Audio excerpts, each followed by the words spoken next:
заврши расправата во комисијата која што треба да ја оцени основаноста за предлогот за покренување на постапка за одговорност на председателот Ѓорѓе Иванов, познато како импичмент.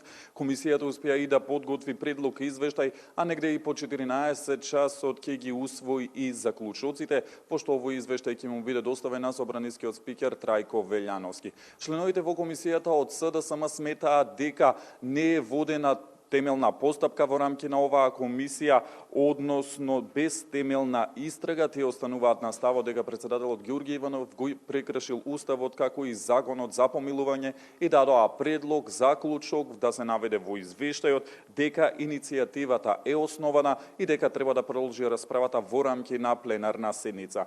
Но ова членовите во комисијата од ВМРО ДПМН вратија дека извештајот е сублимат, предлог извештајот значи е сублимат од она што се зборувало и дискутирало во рамки на комисијата во изминатата недела на неколкуте седници кои што ги одржа комисијата.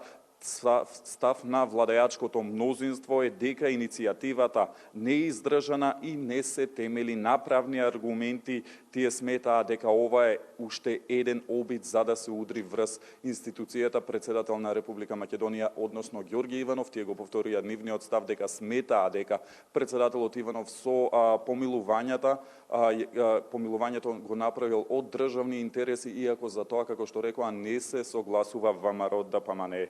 Според членовите во комисијата одлуката на Иванов е погрешна, со неа се продлабочи, како што велат, политичката криза наместо да се помогне во нејзино разрешување. Тие сметаат дека повлекувањето на дел од аболициите е уште еден аргумент за да ја поддржат оваа иницијатива и предложија заклучок да се усвои иницијативата и расправата да продолжи во рамки на собранието, односно на пленарна собраниска седница. Имаме дел од расправата овде во собранието во рамки на комисијата за оценување на предлогот за импичмент. Јас предлагам да ги слушнеме и последните ставови на Рената Десковска од СДСМ, Крсто Муковски од ВМРО ДПМН и Талат Џафери од ДУИ. Господинот Иванов го прекрши Уставот на Република Македонија и го прекрши Законот за помилување. Ви треба само да го отворите Уставот, да ги погледнете членовите 8, членот 9, членот 68, членот 84 и членот 106. Затоа ние предлагаме во рамките на она што значи заклучок или оценка на комисијата да биде ставен заклучокот дека иницијативата за одговорност е основана и дека председателот Ѓорѓе Иванов го прекршил Уставот и Законот за помилување, со тоа што бараме собранието да продолжи со постапката за утврдување на одговорност. Како што истакнаа сите пратеници од владеачкото мнозинство, членови на оваа комисија, поднесокот на Социјалдемократскиот сојуз е целосно неиздршен и не се темели на правни аргументи.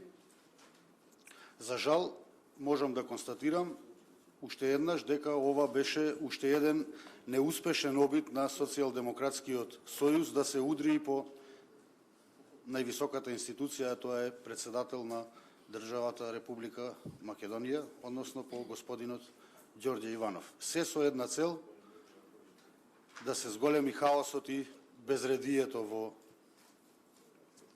Република Македонија. Стоиме, уште еднаш ќе нагласам, во оно за оправданоста на иницијативата за оценување на одговорноста на председателот, посебно политичката одговорност, иако во неколку има и правни аспекти, затоа што ние сме повикани во парламентот како институција да дискутираме за политичката одговорност на носителите на државните функции, а одговорноста, правната одговорност им припаѓа на другите институции во Република Македонија.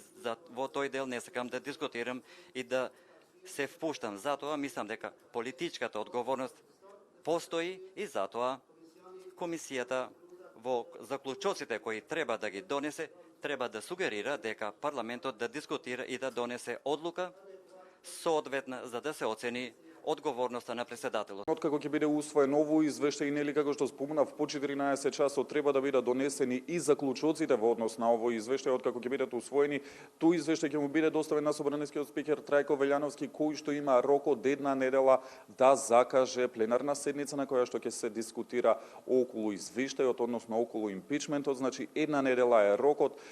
Инаку знаеме дека за да помине импичментот потребно е двотретинско мнозинство во собранието, кое што речиси е невозможно да биде остварено од поднесувачите на иницијативата, но и доколку тоа се случи, значи сепак последниот збор ќе го имаат уставните судии, кои што исто така со двотретинско мнозинство ќе треба да одлучат дали председателот Ѓорѓи Иванов го прекршил уставот, како и законот за помилување. Значи се очекува во текот на денешниот ден да биде завршен овој извештај со се заклучоците, истиот да му биде доставен до собранискиот спикер Трајко Велјановски, кој што има рок од една недела да го достави, односно да закаже пленарна седница на која што ќе се дискутира по него.